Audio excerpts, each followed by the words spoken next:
My home study is officially done. Yay! So yesterday and today I did my home visits.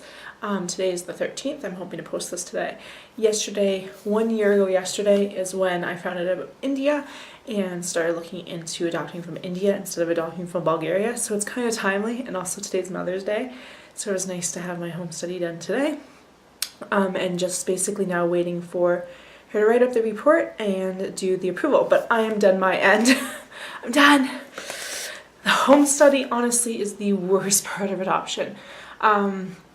It's the most draining and the most stressful. People say, oh, the social worker's not there to judge you, but that's really their job. They're there to go over every aspect of your life, past, present, future, and make a judgment call on whether or not you can be a parent. And I find it funny. Nothing against my social worker. My social worker was amazing, but she's not even a mother. So we have someone that's not even a mother making a decision on whether or not I would be a good mother. So everything went well. The first day we did the majority of the paperwork and the home tour, which I don't have a big place, so and she opened her closet and I was like, because I shoved everything in Emmy's closet that was kind of in her room, and like, oh, I hope she doesn't open the closet. And then nothing fell on her, thankfully. I really need to get a dresser or something. It's really cute because the sun is like on the carpet and Taylor's lying in the sun on the carpet. You know how animals do that? Anyway, and then the second day we just kind of went over everything else. Second day was faster, but like both were, it's always intrusive. Like, really, why do you need to know like everyone in my family's birthdays, occupations, medical histories, what medication is your mom on, like that kind of stuff? It kind of is just like my parents are great because they're just like, whatever you need, but it's like, I don't see the relevance on knowing what my brother's occupation is, kind of thing. Like, how is that pertinent to me? So the two things that came up that I was like about were, one, attachment. I don't know a ton about attachment, I'll admit it. I know like some of the difficulties and I know some strategies, but I have 1.5 years till she comes home. It wasn't high on my list. High on my list was Down syndrome information, general adoption stuff. So I have like 4 or 5 other books that I plan on reading that are more adoption focused. But she asked me a lot of questions about attachment, and I'm like, I haven't looked into that a lot. I haven't explored that, like services, attachment services in the area and stuff like that. Didn't know any even existed. So there was that she asked me a lot about. And I think part of it is she has my old home study, and my old home study, one of the things that I was like, was she said that I was naive about the challenges that a parent faces. I'm not naive. I just try to think positive.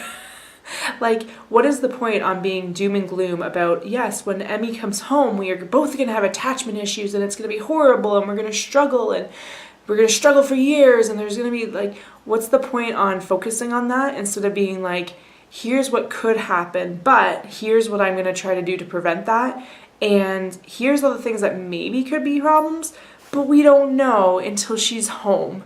And honestly, she could be home like 5 years and something creeps up. So it's very much like a deal with it as we go kind of thing. So anyway, it's not an issue. It's not like it's going to be like, oh, you can't get approved because you didn't read enough about attachment yet. It was just one of those things where I was like, okay, not really relevant at this point in my life. The other thing was finances. Like, I'm going to be completely honest. In my budget, I have $1,500 a month extra right now. And the way she talked was as if that wasn't enough to raise a child. I understand I'm adopting a child with special needs. My employer benefits cover her medication, therapies, pretty much everything. Anything that isn't covered, I think $1,500 a month should be able to help with that. Plus child tax. Here in Canada, we are very lucky. I don't know what the rest of the world gets for child tax, but I give the government lots of money. They can help me a little bit with child tax. Some of that I'll only get until she's 6 years old, and then some of that I'll get her entire till she's 18, and then she will be able to collect after that. But I put a lot of money into the government, not going to feel guilty for the fact that they're going to give me some back to help me with Emmy. So between child tax, my benefits, and $1,500 a month currently, and I get a raise in September, like a $5,000 a year raise every year. So it's like next year, that extra $5,000 ends up to be probably about $300 a month. Let's be honest, it's going to get taxed and everything. So now I'm up to like, we'll say 20, I wish, like $1,800 a month in extras. The sun is going away, so it's going to get dark a little bit because I didn't turn on the light. So like $1,800 a month, and I don't have to cover her medication. I don't have to cover her therapies. Please, if you have children, please tell me that you do not pay $1,800 a month for them. And also there's stuff like, I currently have debts that in 2 years will be gone kind of thing.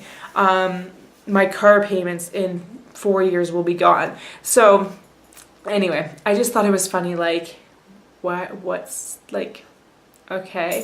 She's like, oh, you don't have a lot of savings. I'm like, because I'm paying for the adoption. That's why I don't have a lot in savings. And I'm like, once the adoption's done, like, she had no concerns about me paying the adoption fees. That wasn't her thinking. It was just like, oh, you only have $1,300 to $1,500 a month in extras right now. Like, anyway, so I thought that was weird. And she also kept pushing the fact that, like, what if, like, worst case scenario medical stuff. I know she's just doing her job, but, like, worst case scenario, what if you're in Calgary for medical stuff for long term, like, stuff like that. And it's like one of those things where it's like, I'm purposely choosing a child, like, when I get a referral, I'm choosing a child that doesn't have huge needs. Like, I know there's people out there that can handle, like, huge medical concerns. I want, like, cookie cutter Down syndrome with, like, I can handle that. And then we'll see from there. There's obviously variances in Down syndrome, but, like, I know she's going to have a heart condition most likely. It's either going to be dealt with already in India, or we might have to deal with it when she comes home. There's stuff like her thyroid. Like, there's those typical issues, but I don't know what that's going to look like until she's home. Like, I'll know some of it when I get the referral, but honestly, until she sees a doctor here in Canada, I have no clue what that's going to look like. So how can I speculate on what things are like? Oh, well, a month in Calgary for medical stuff. We'll figure it out. That's what we'll do. Just like any parent, if you gave birth to a child and they were a preemie and you had to deal with them being in a NICU out of where you live, you deal with it. It's not something that you just go, oh, I'm not going to deal with that. It's, you figure things out. I know she's just doing her job. That's her job, is to do worst case scenarios and try to see how you would handle things. It's just annoying that 16, 17, 18-year-olds can pop out babies without even knowing anything about birth. And meanwhile, I'm asked about worst case doomsday scenarios and how I'm going to handle them. And my parenting ability is going to be judged on some hypothetical doomsday scenario.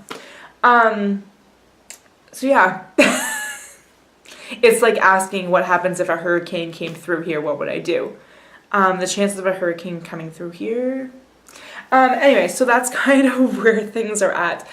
So she said it'll take about a week or two, and I told her not to rush because I still owe the agency money. But she told me it'll take a few weeks for her to write up the report, and then she'll send it to me to proofread. I send it back to her. She sends it back to the agency to double check and triple check, send it back to her. It's a couple bouncing back and forth things, and then it gets sent off to the government to approve.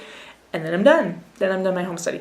I do have to pay them. I owe $11.50 for my home study, and then about $400 for travel. So I think this month I'm just going to give them $1,000, and then next month I'm going to pay them the rest. There's no rush to pay for my home study because as soon as my home study is approved, I owe $8,000. So that's not happening. Because of the fundraiser account, I do have some of that. So I think I'm about $5,200 short. I think it's like $5,199.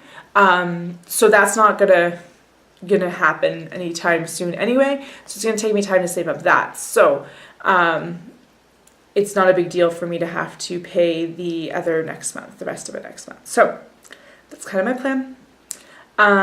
Yeah, that's all I can think about saying. I'm so excited that it's done though. This is the worst part. People say the waiting's bad, or like the dossier stuff and the collecting paperwork. Collecting paperwork is easy. I don't mind that. I have a checklist already on what I need to get for India, and it's like boom, boom, boom, boom, boom. I can easily whip through that.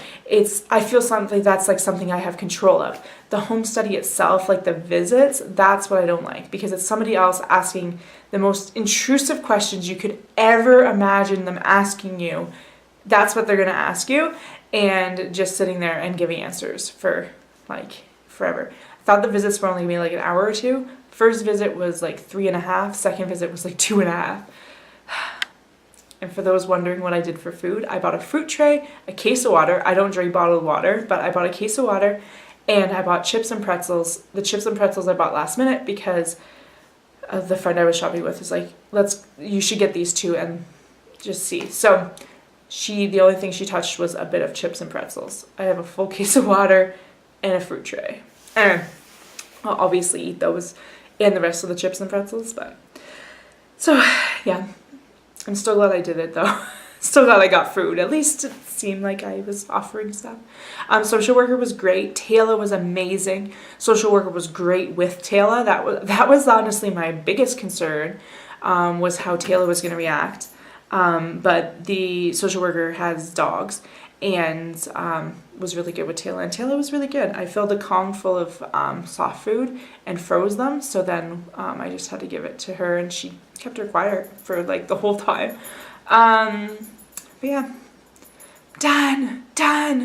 So yeah, so now literally just waiting for approval, then submitting to India, then waiting for a referral, and then the rest happens. So excited to be done this big step. So that's it for today, guys. Don't forget to subscribe and give this video a thumbs up. Questions, comments, go down below. Thanks for watching, and I shall see you guys later. Bye, guys.